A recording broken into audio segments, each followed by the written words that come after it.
Welcome to Sign for the Times. The Society for the Involvement of Good Neighbors, commonly known as SIGN, is a not-for-profit agency in Yorkton, Saskatchewan, Canada, that provides 24 social and community programs and services that fulfill its mission to provide leadership, programs, and services that assist, support, and empower children, adults, and families to achieve lifelong success. SIGN believes that will lead to strong and caring citizens and communities. Our podcasts explore those programs and include conversations with people closely involved with SIGN and, when possible, people who have used the services of SIGN. My name is Dick DeRyk. SIGN is a major employer in York with a staff full-time and part-time of about 130 people. Offices are located on North Street in what was once the Angus Spice School, as longtime residents of Yorkton may remember, and at SIGN on Broadway in the former Corona Motor Hotel and for a brief time, a Travelodge, which was donated to SIGN by the owner of that property in 2005. Many of the staff work with clients outside those buildings, meeting them in their homes or other community spaces. Staff performs a large variety of functions, from managing any of the 24 programs under SIGN's umbrella to organizational management, program management, maintenance of buildings and facilities, administrative support, drivers, daycare staff, and much, much more. SIGN employs people in Yorkton and in Kamsack, who also travel in the wider service area that extends from the Trans-Canada Highway and Fort Capello to the south to the First Nations north of Kamsack. Today, we are speaking with Shelley Zorp, who is the Director of Operations for SIGN. And a big operation it is that she's responsible for. While program managers hire the staff they need, Shelley ensures that when there are vacancies, those who may be interested in working at SIGN are aware of the vacancies and are also aware of what it means to work for an agency dedicated to providing a wide variety of social services in Yorkton and area. Shelley, let's talk about the staffing situation at SIGN and the requirements and the benefits of working there. I'm guessing that the impact of COVID on SIGN staff and employment levels and the ability to attract new staff, which everybody has been faced with, has also been a factor at SIGN. Thank you, Dick. Yeah, so COVID definitely has had its own impact on our people, our programs, and the agency. And in some ways, it's impacted and challenged the staffing complement of some programs. And in other ways, it's actually provided SIGN staff and management the opportunity to be creative and flexible and to adapt to the needs of the community and the clients during the pandemic as well. We do recognize, though, that our staff are definitely a huge backbone to what we do within Yorkton and the area. And we're always seeking to engage and hire new people into our different programs to really support the community the best way that we can. What at the present time are the most critical needs for staff at SIGN among all the programs? The Early Learning Center, our daycare, is one that is constantly looking to hire. We currently have a full-time position, permanent full-time position open.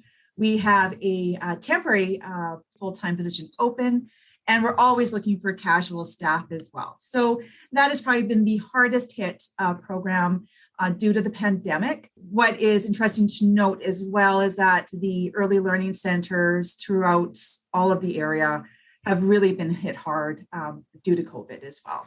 SIGN is not unusual in that it's a widespread type of problem. As we know, in many industries, including hospitality and various service industries. You bet. Yeah, it has definitely been a huge impact. But that being said, we have some phenomenal and dedicated staff who are always striving to do the very best they can with what we've got. And they've really done a good job of just picking up, being very reliable throughout all of this. So we really appreciate our staff. What generally are kind of the levels of experience or education that people might need in order to fill various positions at SIGN? Some of them, I'm assuming, require more experience than others. Some of them require more education than others. Is there kind of a common level we can talk about? Each program is varied in what their requirements are. So that's important to remember. As an example, like I was just talking about our early learning center, I mean, we are seeking people who have maybe a level 1, 2, or 3 early childhood educating certificate. But you know what? We will also look to support people who have a keen interest, who maybe are really wanting to get into the field, and we would try to support within what we can. We would support people to start working towards their level 1. So experience is always important as well. We can't deny that experience really does matter too. And so we're always looking for people who have the certifications and the experience.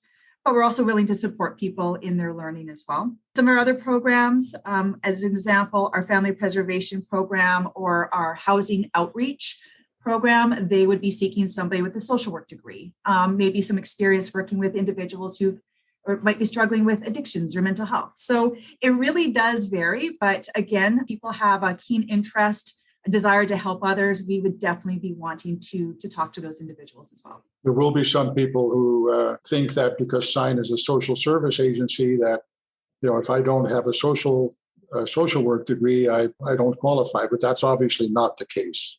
No, we really do look at those experiences as well. The benefits of working at SIGN, I think it's worth talking about because there is a general assumption that benefits and salaries at organizations that are not for profit tend to be probably lower than, or might be lower than other jobs in the same line of work. The benefits I know at SIGN have been and continue to be reviewed as our salaries. What is the situation at SIGN as opposed to other jobs that might be available to these people? Well, there's several benefits to working for SIGN. And so I can speak to for people that are employed in a permanent full-time, even a part-time, which is 20 hours or more position, they would expect paid day off once a month. They would expect that our health and dental benefits, they're 100% employer paid. So there is no percentage that the employee needs to pay into that. We also do, for those who are interested, a 4% matching pension contribution as well, for those that are interested. And of course, we do look at those flexible schedules that meet the employee and the client's schedule, depending on which program that happens to be as well. So those are just some of those benefits. But in terms of, we're talking about the pay. I mean, what's really neat is that actually we contracted CELU, and CELU, which stands for Saskatchewan Education Leadership Unit.